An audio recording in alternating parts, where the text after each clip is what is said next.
Hello, and welcome back to yet another video.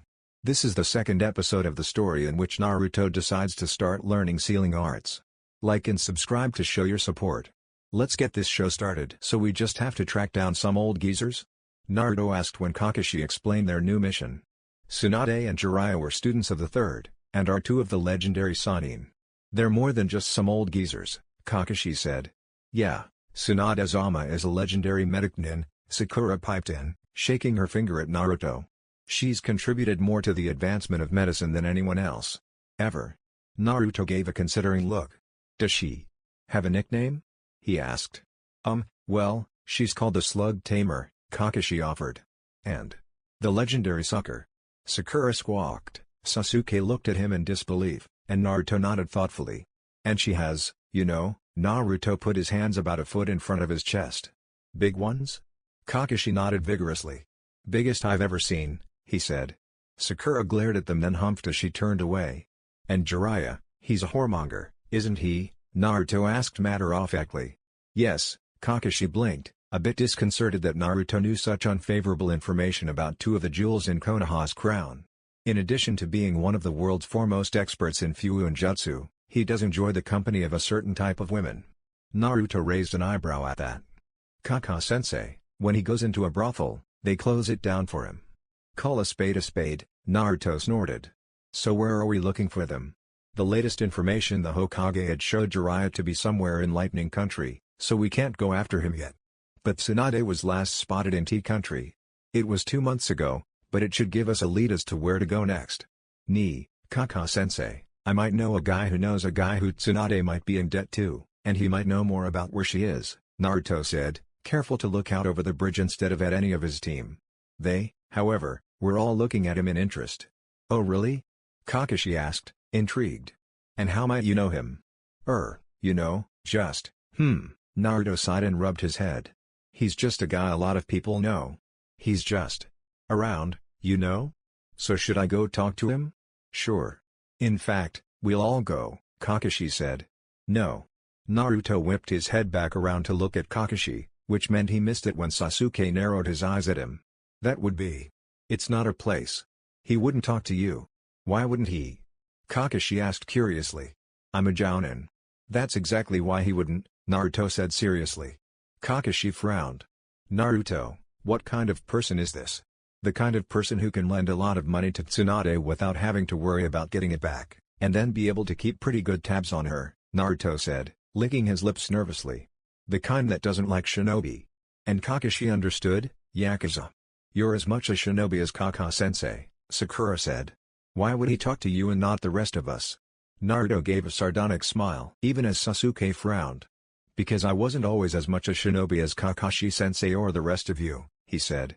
So even if I am a Shinobi now, he'll talk to me. Alright, Kakashi agreed. You go talk to him today and report back tomorrow morning. You're all dismissed. We'll meet at the South Gate tomorrow morning at 6. I want to get an early start. Naruto was well aware that Kakashi was following him. He was sure that, if Kakashi had been really trying, Naruto would never have had a clue. Over the few months he'd had Kakashi as a sensei, he'd found out exactly why he was one of Konoha's elite jounin. But either Kakashi didn't much care whether Naruto caught on or he was underestimating Naruto's perceptiveness. Most likely it was a little bit of both, though Naruto had also had the benefit of knowing Kakashi would almost certainly be following him even before he'd caught him at it. Because over his time as Kakashi's Genin, Naruto had also learned that his sensei didn't give in easily, and when he did, it was because he had something else planned.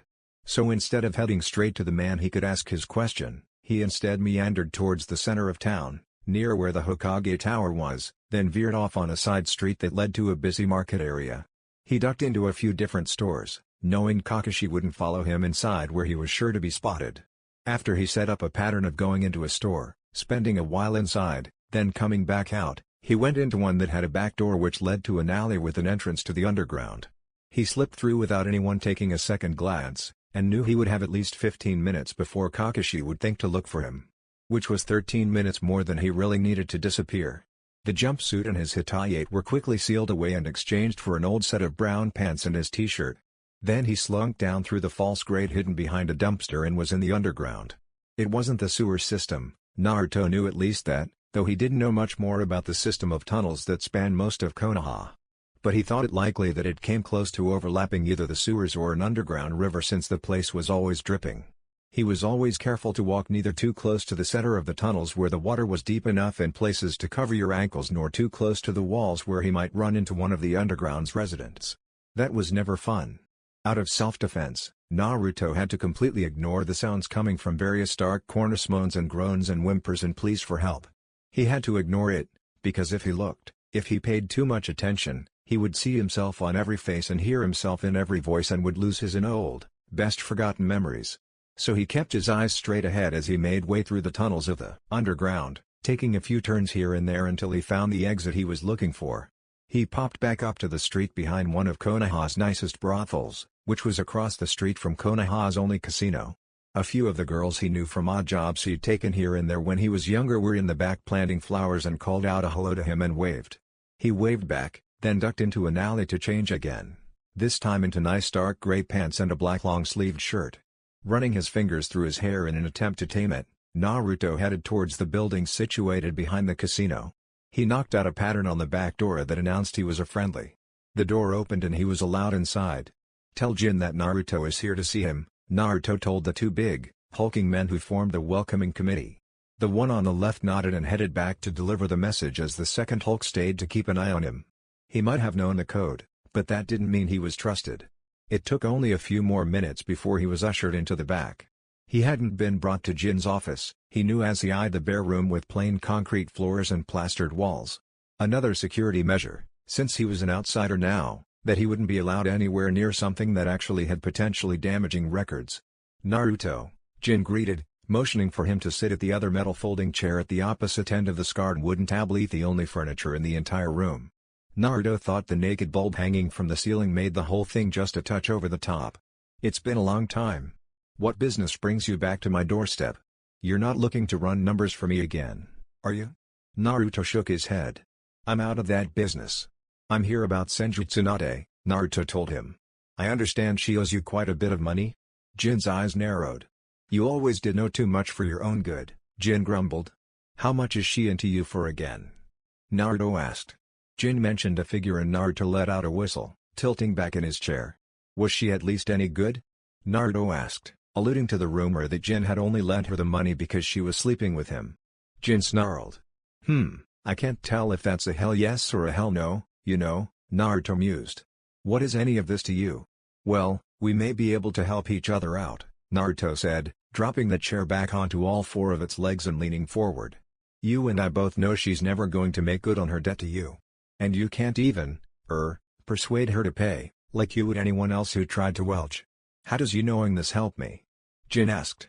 "Because I know that you keep sharp tabs on her, just like you would anyone else who was in debt to you so much," Naruto said. "And I happen to need to know where she is. You give me that information, and I'll purchase her debt from you for, let's say, 10% of its face value." Jin raised an eyebrow and began to negotiate. Because the boy was right, Tsunade would never pay him back, and recouping even a portion of the money was better than nothing. Sakura valiantly tried to strangle the scream that was creeping up her throat and begging to be let out. Her parents, as much as they had supported her in the academy, were now finding her life as a ninja incomprehensible. Being civilians, Sakura had the intellectual understanding that they couldn't really relate or understand. Sakura found she didn't care. And irrational though it was, they were her parents, so she wanted them to be able to automatically understand everything. Automatically and immediately. "But you just got back," her mother was saying. "Surely it wouldn't matter if you took some time to come with us to Ipana. How can they expect you to leave again with only a day's notice?" Sakura considered this briefly, wondering if they could be there and back in 2 days. Would Kakashi-sensei be able to delay their departure for a day? It would please her parents, and she had to admit that it was nice to be home in bed with her mother cooking for her after so many nights in a sleeping bag with field rations. "We haven't made the trip since you began the academy," her father said. "Because we wanted you to be able to follow your dream. But our business has suffered since we've had to outsource our buying trips. It would only be a month or 2. I'm certain there's nothing so pressing you can't go. It's not like we're at war, after all." "A month or 2? Sakura asked incredulously. "What could you possibly need to buy in Ipana that would take that long?"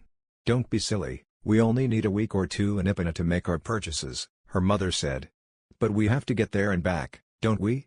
And it's a 2-week journey under good traveling conditions. 2 weeks? Sakura asked in disbelief. She could get there in a day. Sakura felt the gulf between her and her parents, between the life of a shinobi and the life of a civilian, very acutely just then. Mama, Papa, I'm a kunoichi, she tried to explain. I have duties and... You have duties to your parents, her father said firmly. And you will be coming with us. He stood up from the table and began to walk away, as though his declaration somehow put an end to it all. I can't, don't you understand? Sakura said plaintively. I already have another mission and...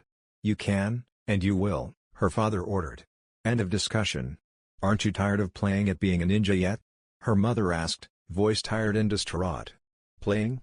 Sakura asked in a whisper, staggered at the realization of what her parents thought she was doing. We aren't getting any younger, Sakura-kun, her mother continued. It's long past time we started teaching you how to run the shop, so you and your husband can be prepared to take it over. Husband? Sakura's eyes went wide. Horatsu's son is only a few years older than you, her father said. They've made a few discreet inquiries. You don't mean Horatsu Barumo? Sakura asked in horror. He was 8 years older than her, and had teased her relentlessly when she was a child. She supposed he was relatively attractive, except for an overly large nose, but she'd never felt anything more for him than annoyance at best and fear at worst. Of course, her mother said curiously. Horatsu's has a good import business. It would be a good match for our families.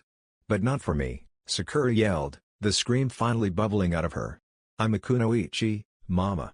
I'm not going to be a housewife, and especially not to Horatsu Barumo.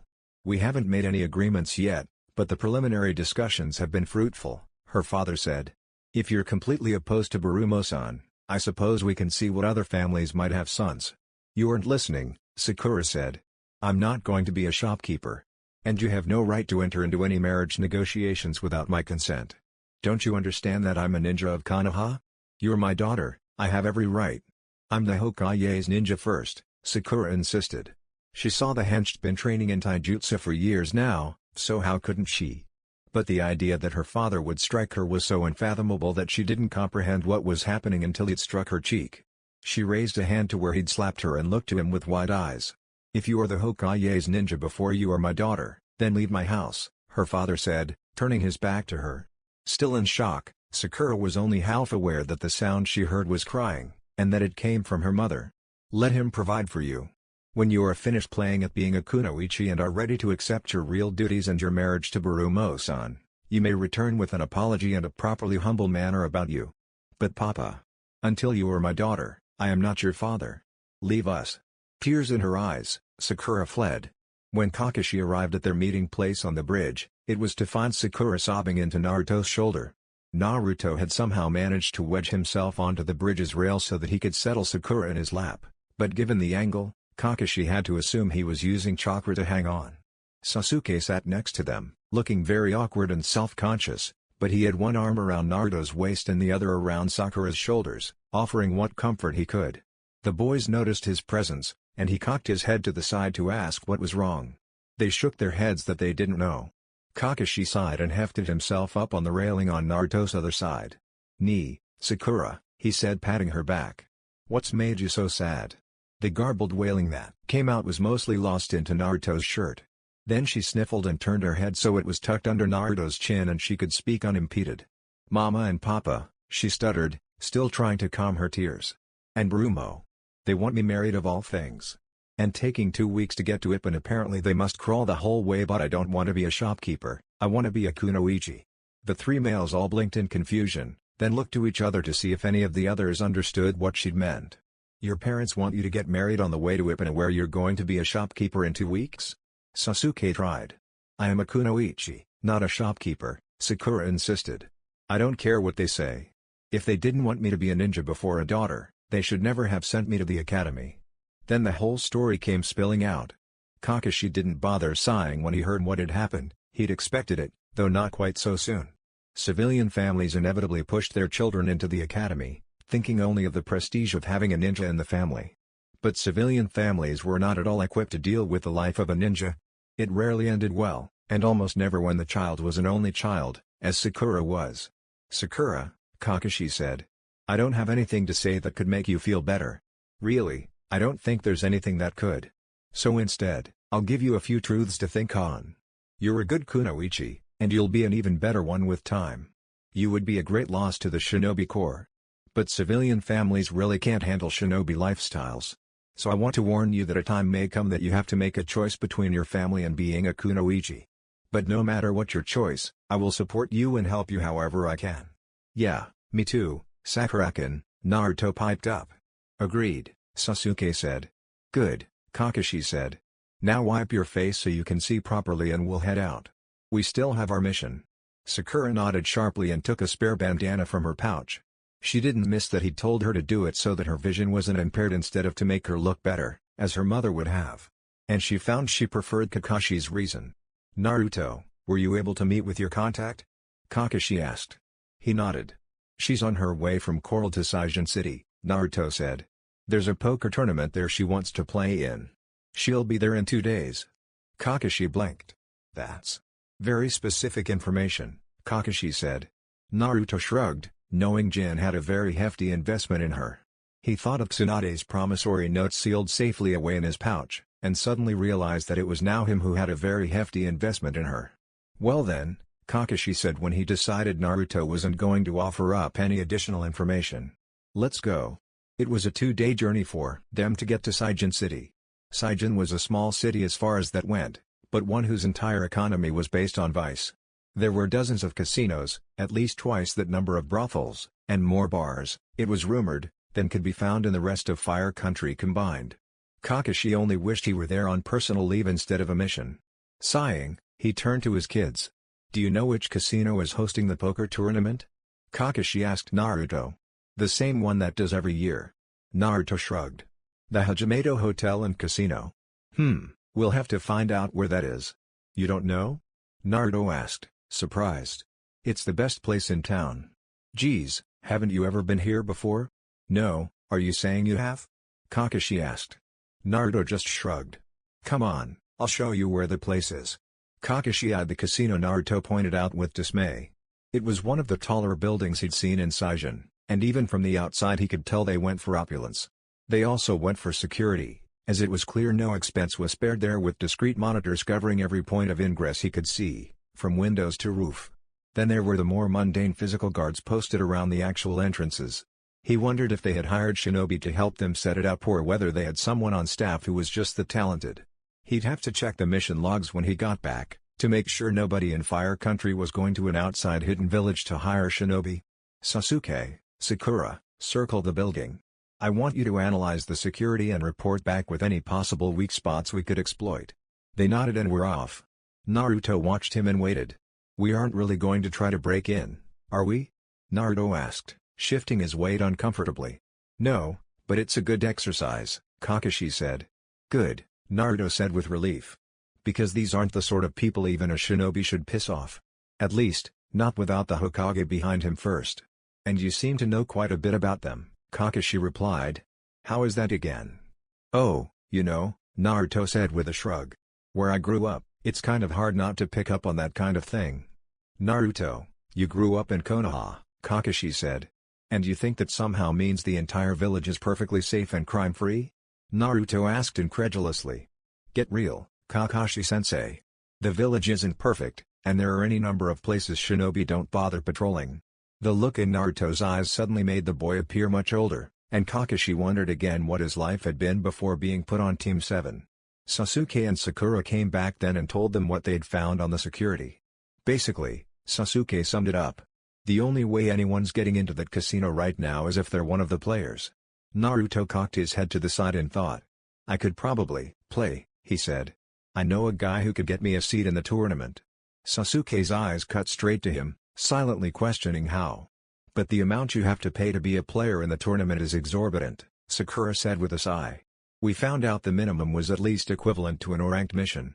And the expense account for this mission doesn't run nearly that high, Kakashi said. Naruto shrugged. There's a guy who's helping run it that owes me a favor, Naruto said. Kakashi shook his head, half in amusement, half in exasperation. That, Kakashi said. Must be some favor, given the minimum buy-in. Yeah, Naruto said with a shrug. But then, he knows it's not like I'd ever lose at cards. Naruto had left his team to find accommodations and find out whether or not Tsunade had made it to Saijin City yet while he headed off on his own to call in that favor. He threaded his way through the back alleys like a native, heading towards a small tea house very few outsiders even knew existed. "Morning, Nichan," he said to the girl who answered the door. "Is Hiriko-ni available?" "Of course, honorable sir," she said, bowing him into the establishment and leading him to a table. "One moment please." He sat at the low table, polished to a high glossy gleam. The place was small, and had only 4 tables, with orchids delicately placed into ikebana arrangements spread out through the room. As he waited, a small water feature caught his eye, holding his attention as the hollowed-out length of bamboo filled with water, tipped and emptied, then shot back upright, causing a soft cracking sound. Then it started filling all over again. When Hiriko entered, she looked surprised to see him.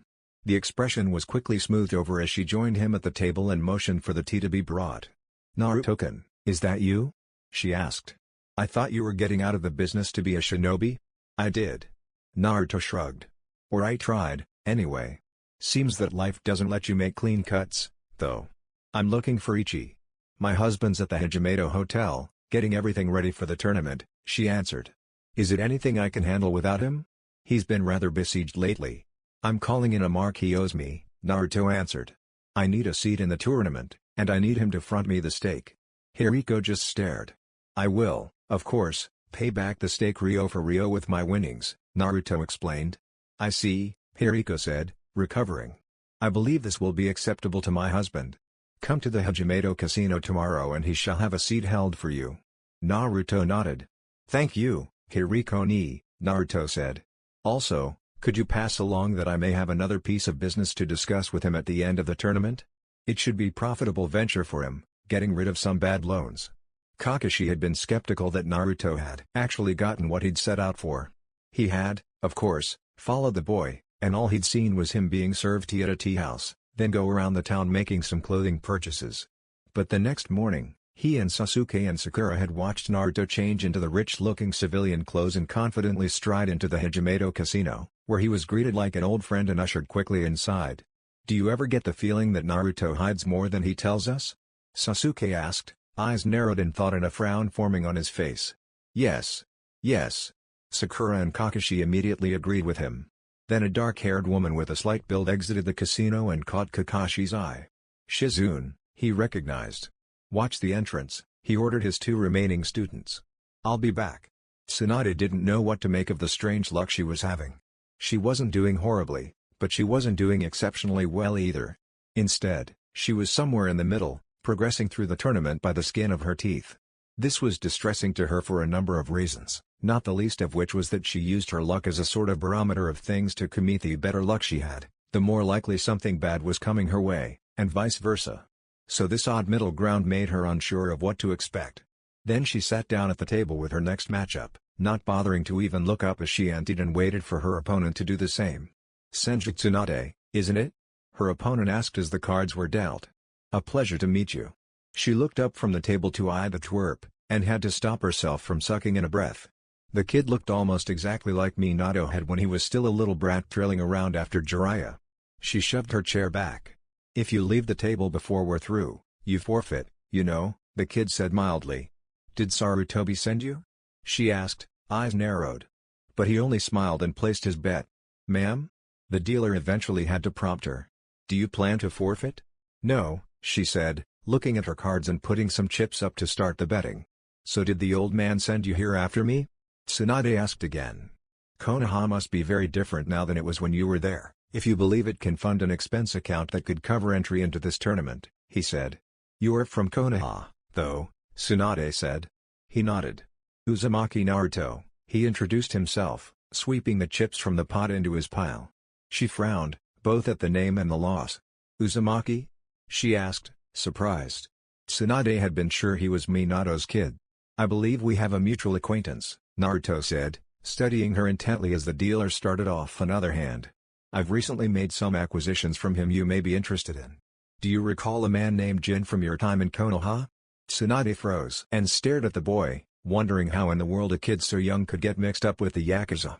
"I may know such a man," she said non-committally. "But I know many men. Why might any business between the two of you interest me?" The dealer motioned for her to either match the kid's bet or fold. She shoved the chips out on the table. I suppose it might not, Naruto said, shrugging. I simply thought you might be interested in knowing who held your debt. Tsunade dropped her cards. Naruto raised an eyebrow. Lucky they fell face down, Naruto said. Face up and you would have folded. So you're not a ninja, Tsunade said, growling at him. Just one of his. Oh, no, I'm definitely a shinobi, Naruto corrected her, watching the dealer as he dealt the turn. Then why? I have a teammate who's interested in medical ninjutsu, Naruto answered. I'm not going back to Konoha, Tsunade warned. Then she cursed as Naruto won again. He left a few chips on the table as ante and she tossed a few out for her own. Luckily you won't have to meet with her, Naruto said. You're here with your team? She asked. Then Sarutobi did send you. Of course, Naruto agreed. I have a message he wanted delivered. But that doesn't mean I don't have other business with you. I'm not taking on another apprentice, she warned. I'm not asking you to, Naruto said. I'm asking you to meet with her. Why should I? She asked. What's in it for me? He gave her a look halfway between amusement and pity. Tsunade narrowed her eyes as the dealer laid out the turn and she folded, having absolutely nothing. You don't seem to understand your situation here, Naruto said. Oh? What situation is that? You've been very careful over the years to only borrow money from, shall we say, less than reputable sources, Naruto said. Given your status and theirs, there was no recourse for them when you skipped out on them. She narrowed her eyes. I am a shinobi of Konoha, Naruto continued. So the rules you're used to playing by? They don't apply anymore. And if you're smart, you'll want to keep me happy. Which means indulging me by talking to my teammate about being a medical nin. Tsunade's mind raced ahead to 100 different possibilities and outcomes, then nodded. I'll talk to the girl, she said. But no way in hell am I coming back to Konoha. And I'm not taking whatever message you have from the old man. Well, we'll see, I suppose, Naruto said with a shrug as they were dealt another hand. Why don't we make a little side wager? In addition to this. He gestured to the chips, not even looking at the cards he was dealt. What kind of wager? She asked, hiding the fact that she was very pleased with her cards. A pair of nines in the hole was a better start than she'd had so far. I win, you take the message, Naruto said, laying it on the table along with a good number of chips. You win, I don't try to give you the message again. And you cancel my debt, she said, matching his chips and raising them. He laughed. Are you kidding me? He said. No way is one crank mission worth canceling your debt. Give me a little credit here. The dealer burned a card and dealt the flop, laying out the 3 community cards face up on the table. Tsunade refrained from smiling when she saw it had another 9. Which meant at least 3 of a kind. And the brat still hadn't looked at his cards. She raised the betting. Well, she mused. What would it take for you to put that on the table? You'd have to offer something of equal value, he said, matching her chips and motioning the dealer to lay out the turn in ace. I'd consider anteing the debt I purchased from Jin in exchange for, say, you anteing you're coming back to Konoha and establishing and running a medical school. Full-time. Tsunade's eyes widened. Then she looked from her cards to Naruto, who still hadn't even looked at his cards yet, and back again. She blew out a breath. There was no way she could lose. 3 of a kind and 2 more cards to be dealt? It was a sure thing. The dealer burned a card then set out the river. It was another ace. She smiled. Full house. Done, Tsunade said, pushing all of her chips over the green felt covering the table into the bet. All in. All in, Naruto agreed, pushing his own chips in. Full house, Tsunade said, showing the cards in her hand. Aces over 9s. She reached out to take the chips, but Naruto's hand stopped her. Then he turned over his cards, one by one. When she saw the first ace, she began to sweat. With the 2 on the table, that meant 3 of a kind. Which, she reminded herself, wasn't enough to beat a full house. Then he turned over his second card, and she stared in disbelief. Another ace. 4 of a kind, Uzumaki-san wins, the dealer declared, pushing the chips over to Naruto. He smiled and handed Tsunade the message tube from the third. I'll expect you back in Konoha by the end of the week, he said. She began cursing, but Naruto just waited her out. I'm not going back, you little twerp, she snarled. I don't care what our wager was, I refuse. Tsunade, Naruto said, face looking like it was carved out of stone. I told you, I don't play by the rules you're used to, so stop acting like a spoiled child. Jin and the others you've dealt with may have had to take what you're willing to give, but I don't. Like a pathetic little Jinan like you could do anything, she said. Ah, but as a Jinan, I have the right to bring my grievances to the Hokage, Naruto countered. He wouldn't do anything, Tsunade said. Not to me. Perhaps not for me, Naruto allowed. But if he were to ignore me, I would have cause to appeal to the Fire Lord. And if I were to then sell your debt to the Fire Lord.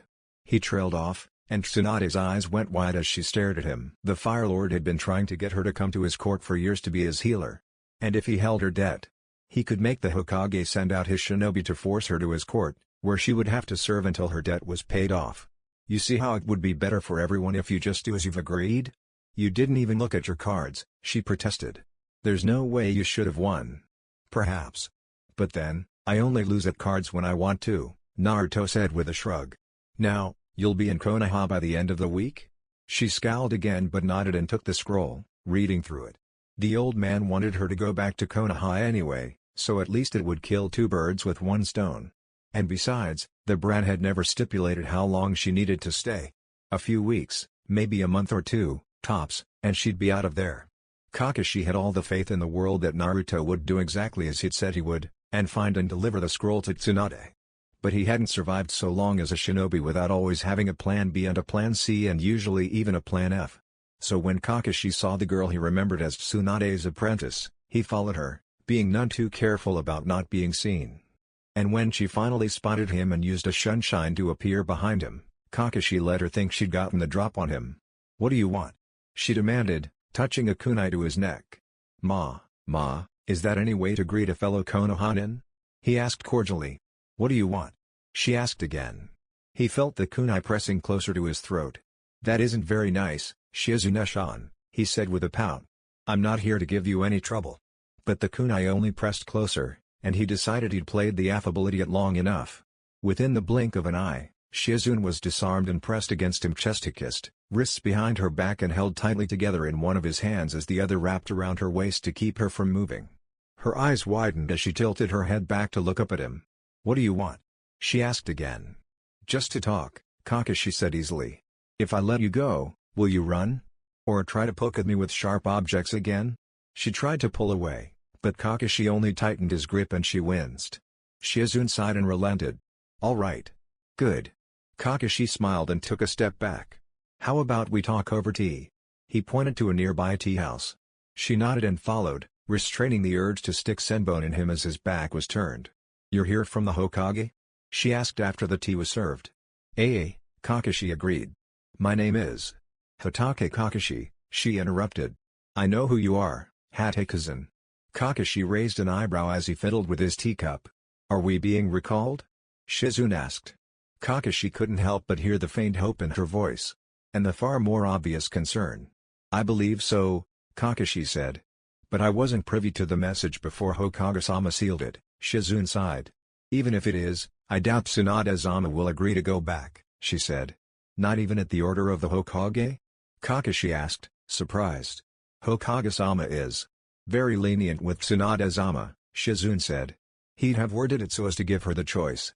"But you want to go back," Kakashi surmised. "Why don't you? You can come back with my team even if Tsunade-sama doesn't." "I can't." Shizune shook her head. "Tsunade-sama is not well, and I couldn't leave her alone. I'm sure you could convince her to go back, even if it was just for a short while." "No, she wouldn't take my words to heart," Shizune said. "I'm not nearly persuasive or important enough." "Oh? I think you don't give yourself enough credit. If I'm any judge, you have more sway than you think. If I have any sway at all, it's only because I never ask her to do a thing she truly doesn't want to." "Would you have had any luck in moving the fourth from a path he'd chosen?" Kakashi frowned and finished his tea as a server blocked his face. "Let's go find my kids, I'm sure they're wreaking havoc by now." Sakura and Sasuke had begun their watch carefully hidden, determined to keep from being found. After a while, though, they began to wonder at the point. And with neither Kakashi nor Naruto nor their target anywhere in sight, they were incredibly bored as well. "Want to do the rest of the watch from that tea house?" Sasuke finally asked, pointing to one directly across from the entrance they'd been assigned to watch. "Oh, Kami-sama, yes." They spent the afternoon grazing on snacks at the tea house, until Tsunade stormed out of the casino. Sasuke and Sakura came instantly alert and watchful. This turned out to be not to their benefit, as it drew her attention and she spotted them immediately. She wasn't legendary for nothing, after all. She narrowed her eyes and began to head right to them. "Oh, shit," Sasuke muttered. "You too." She pointed right at them. "You here with that blonde brat?" You mean Naruto?" Sakura asked. Sasuke kicked her under the table, and she glared back at him. "I thought so." Tsunade flopped down next to Sasuke. "Kid won all my money off me, so you two are buying me a drink." But sake," Tsunade yelled the order to the waitress. "Who is across the room?" Sasuke and Sakura looked to each other, then shrugged. "So," Tsunade said as she poured herself a saucer of sake. "Which one of you brats is interested in medical jutsu?" Naruto was sitting in the casino's high rollers bank room waiting for his chips to be cashed out when Ichi walked into the room and spotted him. "Naruto," Ichi greeted him. "Good to see you again." Ichi was Saijin City's equivalent to Konoha's Jin. That is, they dealt with all the money. "My wife told me you had business to discuss?" Ichi asked after the pleasantries were exchanged. "Yeah," Naruto agreed. "First off, these are yours." He pushed a relatively small stack of chips over the table towards him. "To repay the steak you lent me." "Ah, very good," Ichi nodded. "You've always been good for it, Naruto. Unlike certain other players I've lent money to." He looked at the huge pile of chips Naruto still had inside. Naruto nodded. "That leads to our second piece of business. I understand Senju Tsunade owes you quite a bit." "Probably 3 or 4 times what she owed Jin," Ichi acknowledged. "Ah, so you heard about that?" Naruto asked, rubbing the back of his neck. "Of course." Ichi nodded. "It's a small community. I assume you want to buy it?" "I'll give you the same rate I gave Jin," Naruto nodded. "And you can pass the word I'll give that rate to any of her debtors for as long as I'm buying her debt." "So tell me," Tsunade said. "What do you know about this Uzumaki brat?" "You could always ask me yourself," Naruto said as he swung into the seat next to Sakura. "I already talked to your girl about medical jutsu," Tsunade told him defensively. "And?" Naruto raised an eyebrow. "She may be acceptable," Tsunade dismissed. "Well, you'll have a while to find out, I imagine." Naruto shrugged. "What do you mean?" Tsunade asked suspiciously. 10, 12 years at least. "Don't you think?" 12 years. Tsunade sputtered. Sasuke and Sakura just looked on in confusion.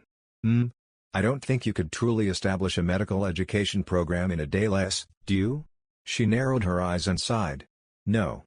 I suppose not," she said through clenched teeth. "Ah, so you're coming back to Konoha after all?" Sakura asked hesitantly. "Unfortunately," she grumbled under her breath.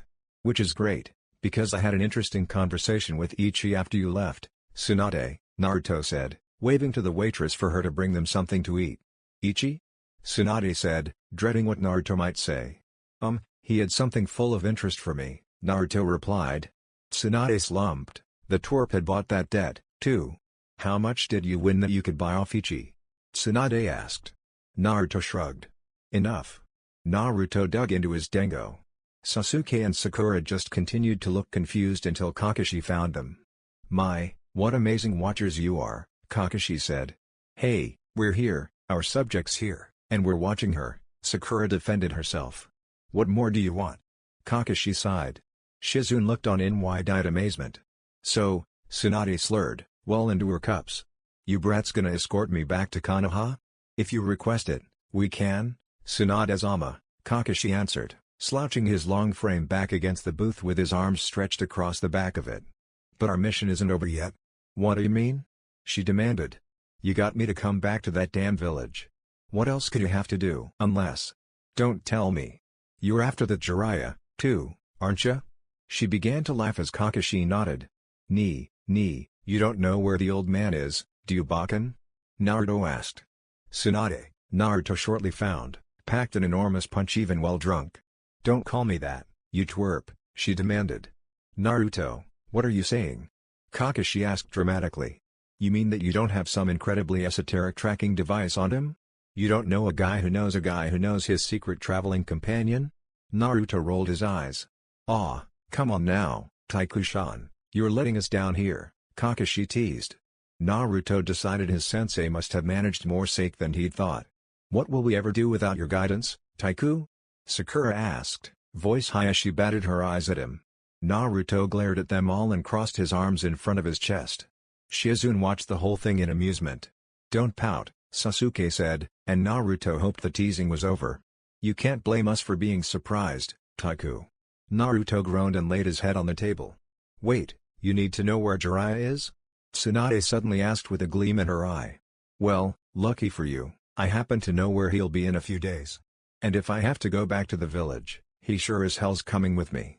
Sasuke had known since the first seal he'd seen Naruto draw that there was more to his idiot teammate than most people would ever look for. Of course, producing a seal that could disable a Jounin was a rather large slap in the face, practically forcing him to look for more than the class clown, dead last loser he'd always seen before that. After the bell test, though, Sasuke had thought he'd had his eyes fully opened about Naruto. And then he'd been slapped in the face again. This time, by his teammates' strange past and the connections that stemmed from it, which had let him lead them straight to one of Konoha's most famous ninja. He'd thought they were close enough that there were no big secrets between them. Apparently, he'd thought wrong. But then, he'd never really asked, either. So when they'd stopped for the night and Kakashi-sensei set them to sparring, Sasuke had been only too eager. "Aw, shit, you're a vicious bastard, you know that?" Naruto asked as he turned his head to the side and spit out a mouthful of blood. Sasuke just smirked and began another sequence that had Naruto scrambling to get out of the way. A foot planted in his torso helped those efforts immensely. Though, Sasuke supposed as Naruto flew into a tree with a sharp exhalation of breath, it was likely not quite how Naruto would have preferred.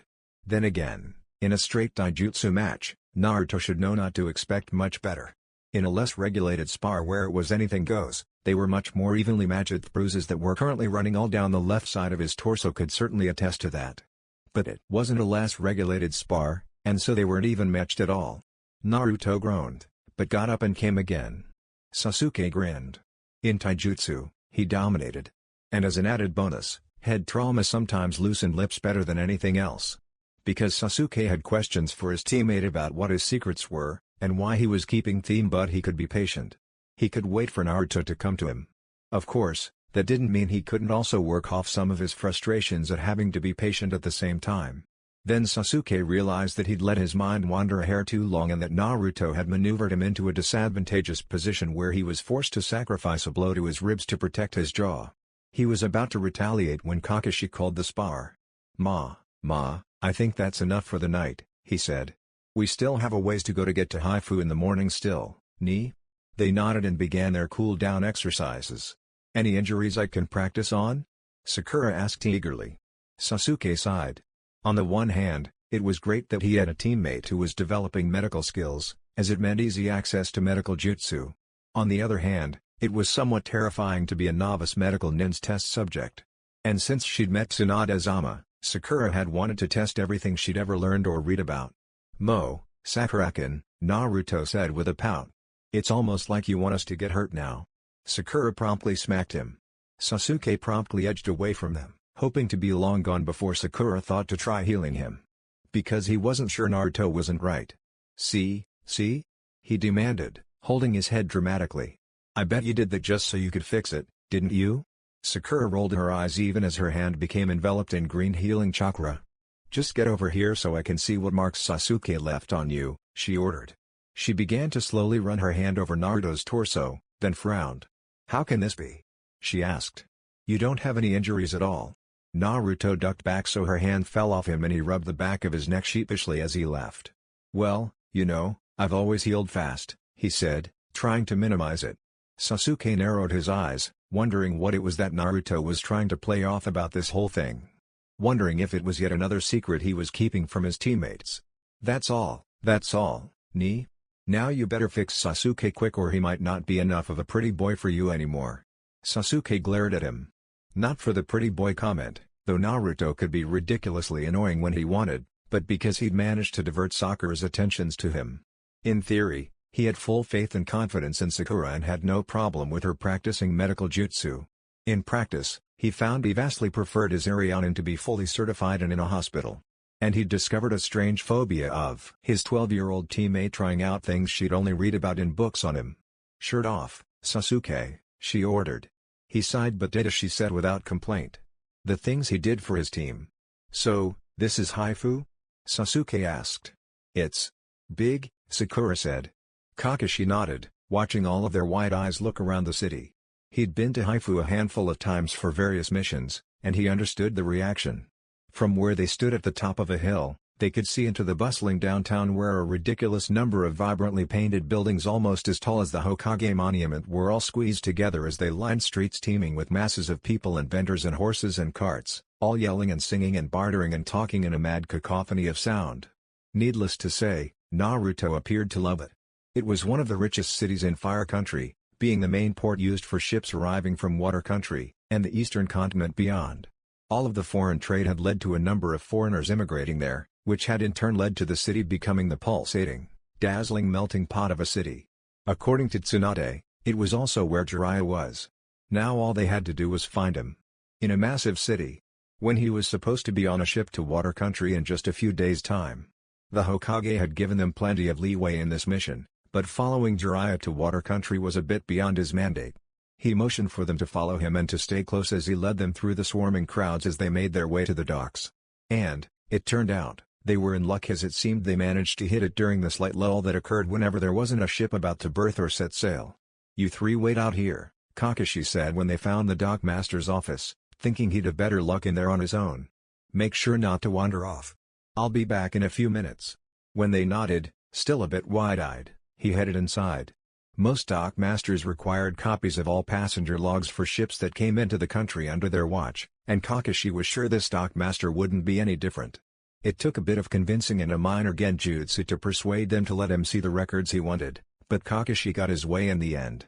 And found that Jiraiya had come in the night before, which was a relief as he'd been slightly worried Tsunade had sent them on a wild goose chase out of spite. He didn't find record of Jiraiya being listed on an outgoing passage, though, so Kakashi had to assume he either hadn't purchased it yet or had done so under a different name. He considered both possibilities as he went back outside to meet his team. "Find anything?" Sakura asked. "About what I was expecting," Kakashi replied with a shrug. "So, you three come up with any ideas on how to find Jiraiya?" Sensei, if he's here, you know he'll be in the Akasan, right?" Naruto asked. But do you know where Haifu's red light district is?" Kakashi asked. Naruto shook his head. "Me, either. So I repeat myself. Any ideas?" We could spread out and look for it," Sakura offered. "With you two, that's just asking for trouble, I think," Naruto said, looking them up and down. "What's that supposed to mean?" Sakura asked defensively as Sasuke frowned at him. "Means you're both too pretty for your own good," Naruto said. "Or mine. If we split up, I'd spend the whole time terrified one of you would somehow accidentally manage to sell yourself." "Aw, don't you think I'm pretty, Naruto-kun?" Kakashi teased, betting his visible eye. Naruto grunted. "You're too old for the skin trade. And if you couldn't keep the local Yakuza from buying you, I'm pretty sure you shouldn't be a jounin in the first place. Accidentally. Sell ourselves?" Sasuke asked incredulously, unable to get past that. Naruto agreed. "For a night if you were lucky, forever if you weren't. So, I vote for not splitting up," Sakura said firmly. "I think we should go wait at a ramen stand while my clones find an Akasenko to find Jiraiya for us," Naruto suggested. "One of the kids who grew up in the red light district here will be able to find him quicker, easier, and safer than we could splitting up. Sakura and I aren't helpless, you know." Sasuke scowled. "We're shinobi too." Naruto just shrugged. "Yeah, but you're also a pretty boy virgin who's never dealt with yaks," Naruto said. "And you're not?" Sasuke retorted. Naruto blinked. "Well, no," Naruto said, scratching the back of his head. It did nothing to calm Sasuke down. Or satisfy the rampant curiosity about the things Naruto left unsaid. Patience, he reminded himself. Naruto would share his secrets when he was ready. Sasuke just had to be patient. "How much do you know about the skin trade, Naruto?" Kakashi asked cautiously, worried not only about Naruto's answer, but also how he came to have that knowledge. "Enough," Naruto replied with a shrug. "What's the skin trade?" Sakura asked. Naruto and Kakashi both looked at her. "And what's a yak?" Naruto noted Sasuke was paying close attention, too. "And you want them to go into the Akasan to find someone," Naruto said with a sigh, running his hand through his hair. "We're perfectly capable." "Not in the Akasan you aren't," Naruto said. Sasuke looked furious. "Stop babying us," he demanded. "We're just as capable as you are. There's Janan." I think you're overstating it a little bit there, Naruto, Kakashi interjected as Sasuke gave Naruto a dark look. Maybe, but I don't think so, Naruto said, shaking his head. And even if we are all shinobi, you're the only one of us who looks like it, sensei. It would be very troublesome to have to dissuade the locals they were wrong if they got it into their head they wanted to add to their stables. Kakashi said consideringly, rubbing his chin. He didn't like how much Naruto seemed to know about these things. It made him very concerned over the hows and whys of his acquiring it. But his concerns seemed genuine, and Kakashi was never one to take concerns lightly. Even if he was pretty sure Naruto was overreacting. Look, can we at least try it my way? Naruto asked. Do you think an Akasenko would really be able to locate Jiraiya? Kakashi asked. Yes, Naruto said, in a way so certain Kakashi had no choice but to believe him. It didn't take them long to find something to eat as they waited. Unfortunately for Naruto, it wasn't at a ramen stand. This did not faze Sasuke in the least, as he much preferred the yakitori they'd ordered. He did find it rather regrettable that they'd bought the sticks at a street vendor, which meant that they were meandering through some of the less populated parts of the city now instead of sitting somewhere Sasuke could carefully angle himself to watch Naruto without looking like he was watching him. Managing to guilt Kakashi into paying for them all completely made up for it. So how will you find one of those children anyway? Sakura asked, inadvertently stumbling upon one of the topics Sasuke so desperately wanted answered. Eh? Naruto asked, rubbing the back of his head. Sasuke tilted his head so it would appear he was looking up at the laundry lines that spanned across the width of the street from window to window all up and down the buildings. About half of them were covered with all sorts of drying laundry in every shade of the rainbow. It was certainly different enough to deserve a glance under normal circumstances, but he was much more interested in using it as an excuse to watch Naruto as he answered Sakura's question. What did you call them again? She asked. Akasenko? Those are kids who were born in the red light district, right? Yeah, he said. Well, you know, on our way to the docks, we passed at least half a dozen boys running games. I'd be surprised if even one of them wasn't an Akasenko. They aren't really that hard to find, it's just that nobody really wants to see them. Naruto was clearly uncomfortable. Oh, he was trying to hide it, of course, and was actually doing it very well. But he couldn't hide it from Sasuke, who was watching far too closely and knew his teammate far too well to be fooled. I don't understand, Sakura said, cocking her head to the side. Sasuke took the opportunity to throw away the wooden stick, then paused in confusion as he saw the trash can was shaped like a fox and painted a blindingly fluorescent pink. He quickly turned away before it blinded him, and caught sight of Kakashi eyeing Naruto over his ever-present book. They're just kids, Sakura continued. Why wouldn't anybody want to see them? Well, you know what goes on beyond the red line, right? Naruto asked. Sakura flushed a deep red. Baka, she scoffed, hitting his arm to hide her embarrassment. What does that have to do with anything? Well, sometimes, the men who visit aren't as careful as they should be, and sometimes those actions have consequences, Naruto said, looking anywhere but his teammates. But the men who visit don't like to know about it, and nobody else wants to think about it at all. So when the consequences happen to be boys, when they get old enough they sometimes learn how to pick a pocket clean, or how to run a dice game, or run a con, or any one of 100 ways to fleece a mark. You told us that you ran games, once upon a time, Sasuke wanted to say but didn't. Little bits and pieces of things Naruto had done and said were all shoving their way to the fore of Sasuke's mind as he bit his cheek, taking it all in as he considered everything and wondered whether he were beginning to understand. Naruto hadn't missed how Sasuke had been watching him when he thought he wasn't looking. Though, honestly, Naruto wasn't sure why Sasuke was so carefully considering him. He wasn't any different now than he was in Komodo or Saijin City. Then he considered the fact that Sasuke was from a noble clan, and was rightfully considered to be a genius. And though he hadn't advertised it, neither had Naruto been overly cautious about hiding his origins. And for the first time in a long while, he wondered whether he'd be shunned for them again. Because high-born geniuses weren't exactly known for associating with kids who'd fought their way out of the gutters. The whole thing was very disconcerting. When one of his clones dispelled after getting the info on Jiraiya, Naruto found himself inordinately glad for the distraction. Success, he said. Jiraiya's location isn't far from here. That was really fast, Sakura said.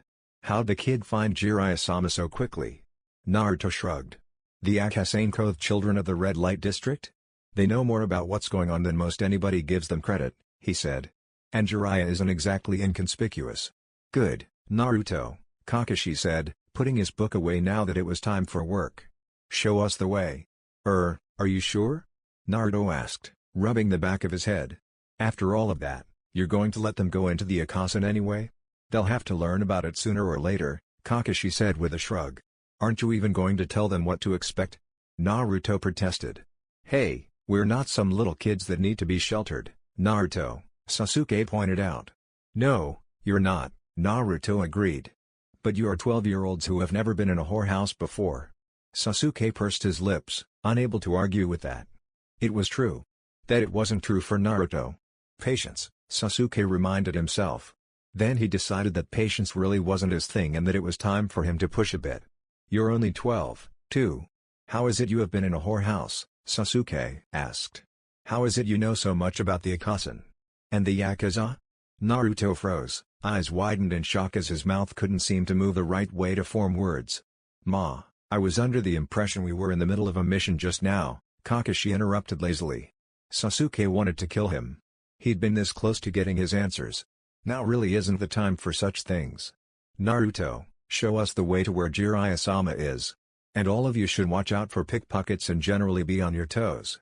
You never know what kind of trouble you might run into once you pass the red line. Understand?" Sasuke wasn't sure he'd never been in the red light district before, so he wasn't sure he could, but he nodded anyway.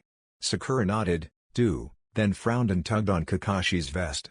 "Ano, Kaka-sensei, will you make sure I don't accidentally sell myself?" He grinned. "Would I let something like that happen to one of my cute students?" Sakura frowned and scrunched her nose a bit, then turned to Naruto. "Naruto, will you make sure I don't accidentally sell myself?" Kakashi pouted. Naruto threaded his way through the streets of Hifuzakasen like a native, avoiding the thieves and drunks and other dangers with the ease that only came with long practice. He deftly navigated his team to a small detour when he saw a small gang of local yaks set up to demand taxes, and did the same when he saw a group of young boys he was sure were pickpockets all running interference for each other. When they were only 50 or so meters from their destination, Naruto couldn't detour anymore, even when he saw a boy make a clean pull of some John's wallet. Even when he saw the boy's eyes light up at the sight of them, and come their way. So instead, when the boy brushed past them, Naruto watched the play and grabbed him. "Hey, what are you doing?" the kid protested, shaggy hair falling across his smudged face. "Leave off. I didn't do nothing to Yas." "Sure you didn't," Naruto said, rolling his eyes. The kid was probably only 8, with dark blue pants that were far too baggy on him and a shirt that might have started out white, but had seen better and cleaner days. "Naruto?" Kakashi asked.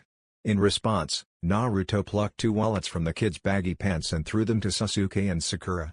They both blinked, then felt the rest of their pockets for anything else that might have been stolen.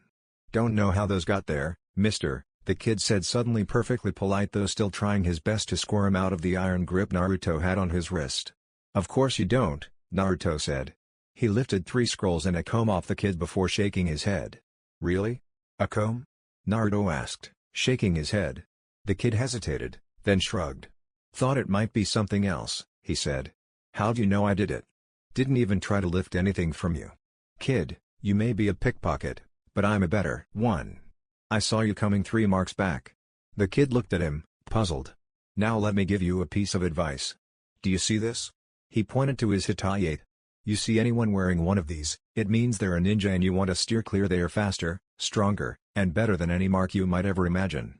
I saw a kid try to make a lift once and get a knife through his hand before he could even stash it. You understand?" The kid's eyes went wide and he nodded frantically, clearly terrified Naruto was going to stab him where he stood. "Don't worry, kid. I'm not gonna do anything, I just want you to pick your marks more carefully," Naruto said, letting the kid go. He rubbed his wrist and made to dash off, then hesitated. "Think I could be a ninja, too?" he asked, curiosity winning out over self-preservation. Naruto grinned. "Maybe, but it's harder work than anything you've ever done before." The kid scrunched up his nose. "Nah, never mind then." And he dashed off. Naruto turned to give the scrolls and comb back to Sasuke and Sakura, who were staring at him. Thanks?" Sakura said. Sasuke grunted. You used to be a pickpocket?" Kakashi asked. "Well, it's not really something you ever stop being," Naruto said with a shrug. "Were you any good?" Sasuke asked. Naruto grinned. "I could pick any of your pockets clean and you'd never notice." "Really? I am a jounin, you know," Kakashi countered. Naruto shrugged. Of course, the more aware a mark generally is, the more careful you have to be about it. But Jounin or no, I've never had a problem. Naruto smiled, holding up Kakashi's wallet. Kakashi blinked, then swiped it back and put it away. Okay, enough. Now where's this place Jiraiya is supposed to be? This is it, Naruto pointed to a 3-story structure across the street. Kakashi nodded and started to head for the front door. DCH, Naruto scoffed, grabbing his arm. Don't you know anything? Do you see a lantern in the window? No? Me either. It's closed. Going to the front door will only attract more attention to us than we've already managed. He had, of course, visited brothels before both on personal time and for mission, so he knew very well that the lantern missing from the window meant it was closed. But he also knew they had to get in there, and had found over the years that knocking was oftentimes the easiest way. Oh? Then what do you propose we do? Kakashi asked, eyebrow raised. Naruto rolled his eyes. We go through the back door, of course, Naruto said. He slipped down the alley and was knocking on the back door before Kakashi could stop him. An older woman with her hair pulled back in a fashionable knot opened the door. Ah, honorable sir, please forgive this one, but it must be said that this humble establishment is closed, she said, bowing. Kakashi began. Naruto cut him off. Are you the mother here? Naruto asked. The woman cocked her head to the side, then shook her head. She's who we need to talk to. The woman paused in confusion, unsure whether or not she should let them in. We'll wait here for her, Naruto said. Thank you, honorable sir, she said. This one shall only be a moment. When she was gone, Naruto could feel the curious stares boring into the back of his head. He didn't dare turn around.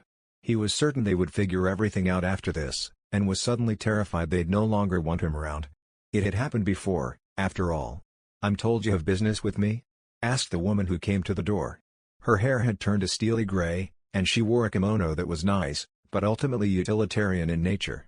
Naruto could make out the knife she had hidden in the obi as well as the one in her sleeve.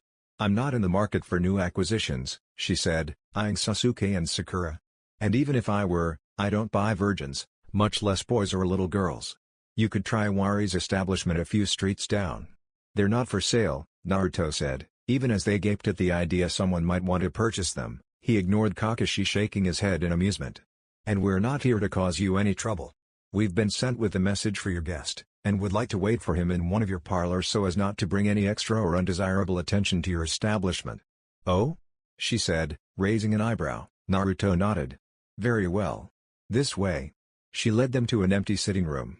Some of the girls may wander through. I expect you to not bother any of them, especially if they decide to practice, she said. I understand, Naruto said, bowing slightly and pressing a small pouch into her hand. For the trouble. This time, both her eyebrows rose. Then she tucked it into her sleeve and bowed back. Thank you, honorable sir, she said. I will send a girl in with tea for you and your companions. As she left, there was a sudden roar of male laughter from above, followed by girlish squealing.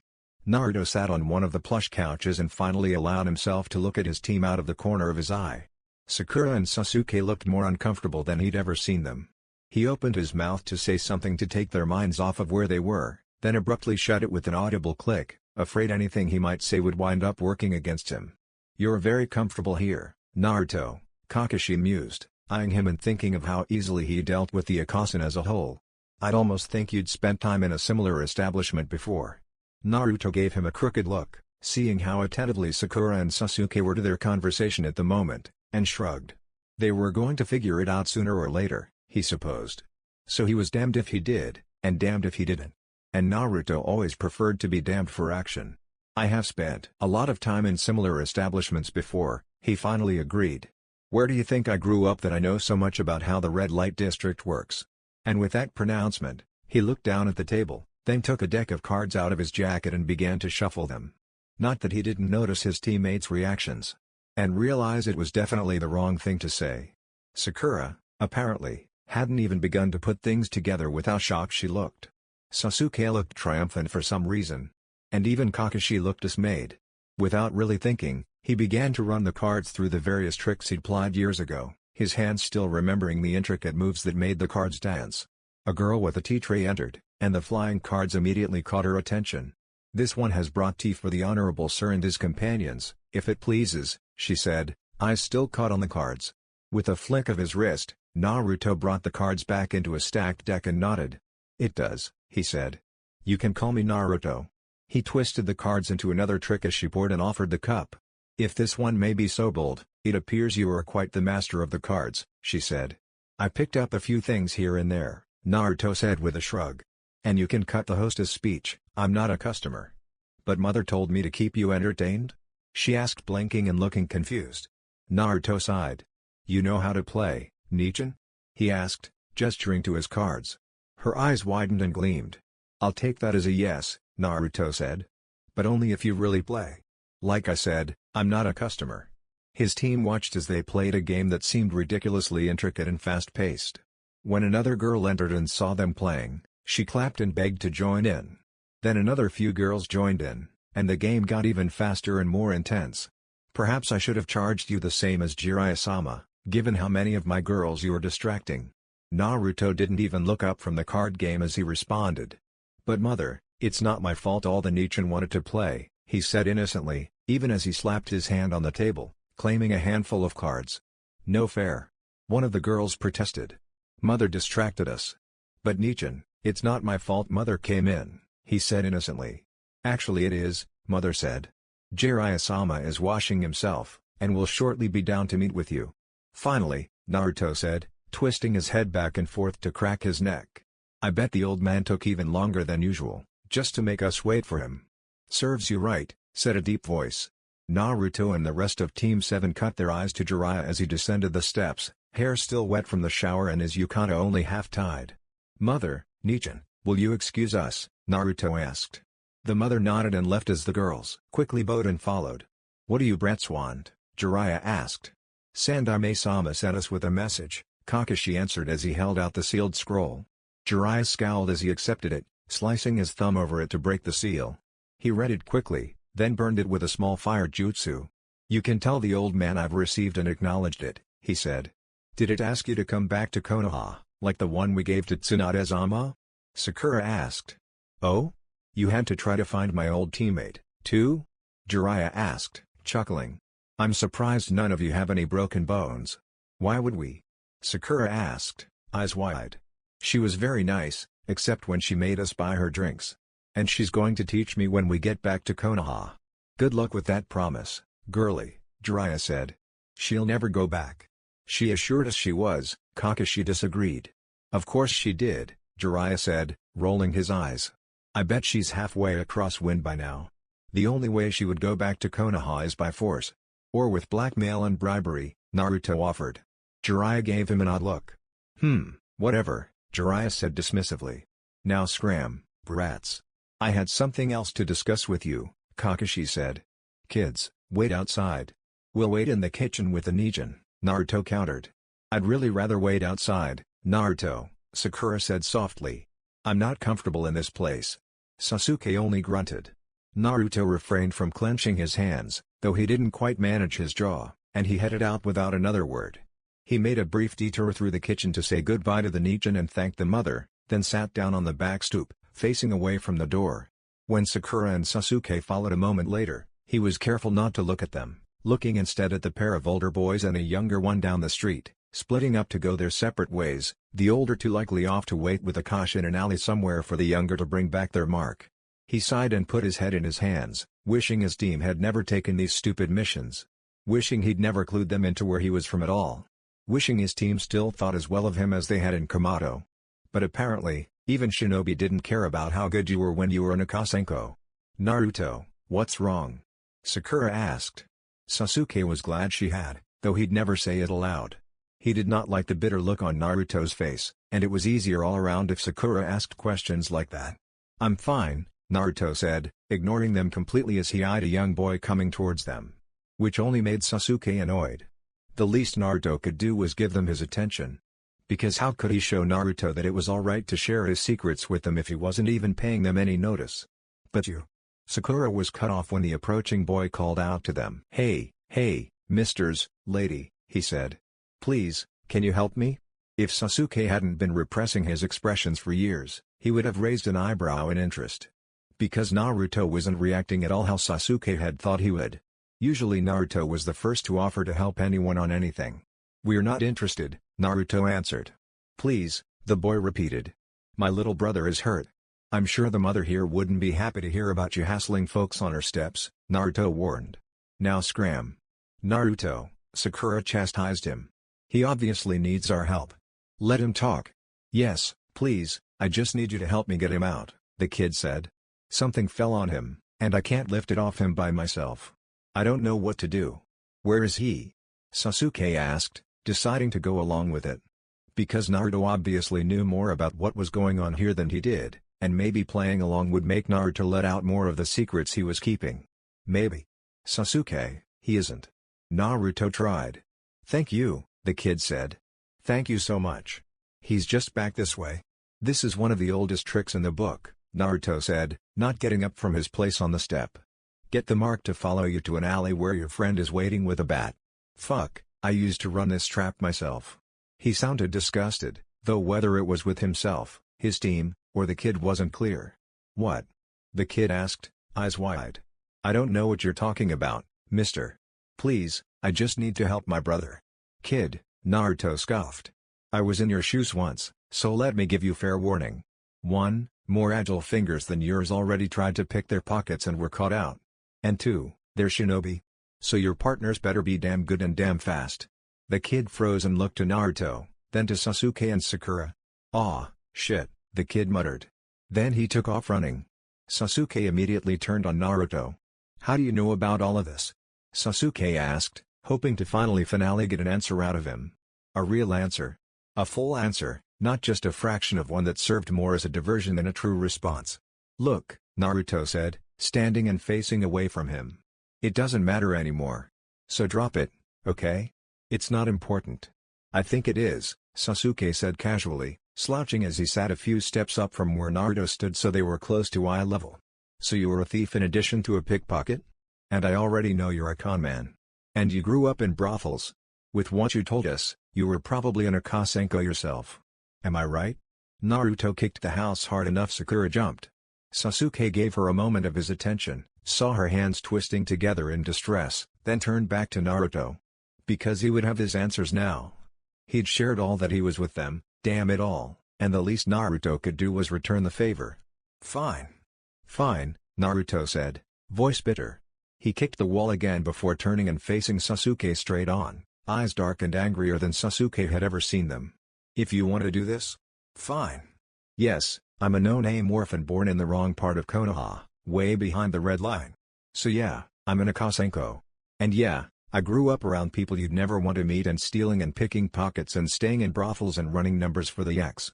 I did all manner of things nice boys and girls from good families would never even want to know about. Is that what you wanted to know, Sasuke? Are you happy now? Anything else you want to pick at me for?"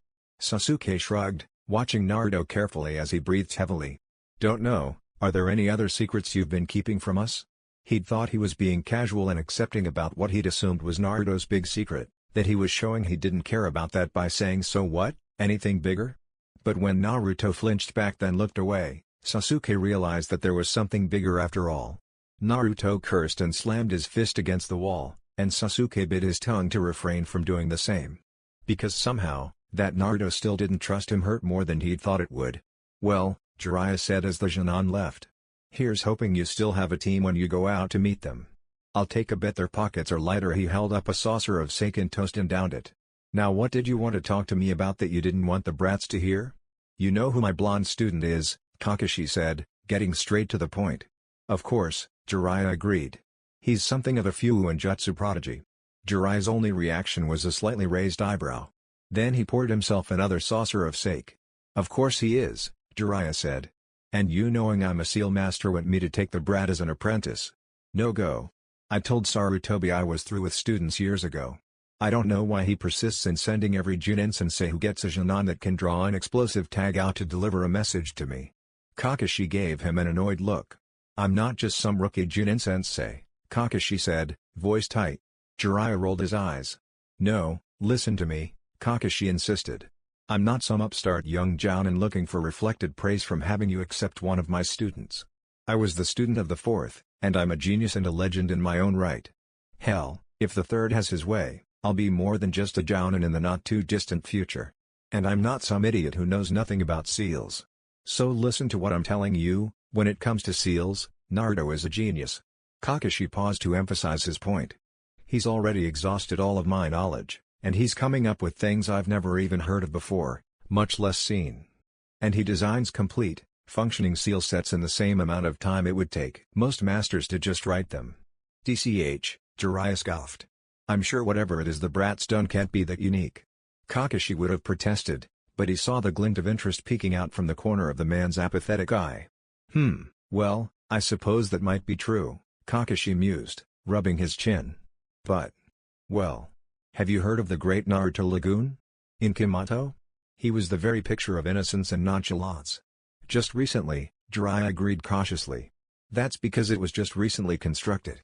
And what Naruto do you think it was named after? Kid created it. With seals. Using them to control and divert millions of gallons of floodwater. Jiraiya's eyebrows flew up beneath his bangs. You can't be serious. I've told you, Kakashi said. He's far outstripped me in Fuinjutsu. And you want me to take him as an apprentice, Jiraiya said, mind racing through all the possible outcomes of such a thing. Absolutely not, Kakashi said immediately. He's mine. Naruto and Team 7 are mine. You don't want me to take him? Jiraiya asked, surprised by the vehemence in Kakashi's voice. Then what did you want? What I was hoping was that you'd spend a bit of time with him. Talk to him for a while, make sure he understands what he needs to do to not get himself killed or blown up while trying to come up with something new. Jiraiya said consideringly. Well, I suppose I can at least meet the brat. Kakashi nodded, certain it wouldn't take more than that for Jiraiya to agree to more. Thank you. He cut himself off as he felt something giving him a light shock from the inside of the pouch on his belt. He pulled out a small tube and had just pulled out the message when Jiraiya snatched it from him. What is this? He demanded, trying to make out the various seals inscribed over it. Another invention of Naruto's, Kakashi answered, reading the message and frowning. He scribbled a note back to the Hokage as he explained what he knew. This is just the prototype. We are doing a field test before it's introduced into more general usage. I don't understand all of the theory behind it, but from what Naruto's explained, it's connected to another tube the Hokage has, and transports messages back and forth. He came up with it on our way back from Komodo, because he was annoyed at how long the messenger hawks took. Jiraiya's eyes went wide at the implications. You understand now why I want you to talk to him, Kakashi said, wrestling the messenger tube out of Jiraiya's grasp. Unfortunately, we have to go. Next time you're in Konoha, I would appreciate you stopping by to talk to Naruto. He headed out the back to find his team, leaving a slightly dazed Jiraiya sitting in his robe. He cursed the timing. If this had happened a day later, he'd have had Jiraiya hooked. But emergencies were the life of a shinobi, he supposed. Okay, kids, we have to. He stopped, noticing Sasuke and Sakura were cutting Naruto annoyed glares as the blonde sat with his back turned to them. This was not normal. Unfortunately, he didn't have time to deal with it just then. We've just gotten an urgent message from the Hokage, Kakashi said. So whatever is going on, we need it canned until we're through. Understood? Yes, sensei, Sakura said abashed. Sasuke just grunted, and Naruto turned back to Kakashi in interest. The message tube worked this far away? Naruto asked. Was there any time differential? Was there any lag? What about the message, was there any damage to it? And what about? Naruto trailed off, noticing Kakashi's sheepish look. You forgot to note the time, didn't you? Naruto asked. Well, that is. It was only a minute ago, so. And did the Hokage mark the time? Kakashi was rarely more grateful that he'd been memorizing orders from top to bottom for years. So time delay is negligible then, Naruto muttered. Of course, I'll have to do it with more reliable test subjects. He glared at Kakashi. For now, it'll have to be enough to know that it works at a distance, Kakashi said. We have an urgent mission from the Hokage. A Jonin team was sent on a crank mission to Wave, but Hokage-sama just got additional intel that reclasses it to a rank. We're only an hour away, so we're being sent to stop them and bring them back to Konoha. Ah, good, you're still here, came Jiraiya's voice from behind him. I think I'll be coming with you for this. Oh? Kakashi asked, eyebrow raised. I'm not done looking at that tube yet, he said, extending his hand for it. And I believe I still need to speak to the brat. Right, Kakashi agreed. Let's go. That's it for this video. I hope you all enjoyed the video. Don't forget to like the video, subscribe to the channel, and follow me on my other social media accounts. Anime God here, and I'm signing off.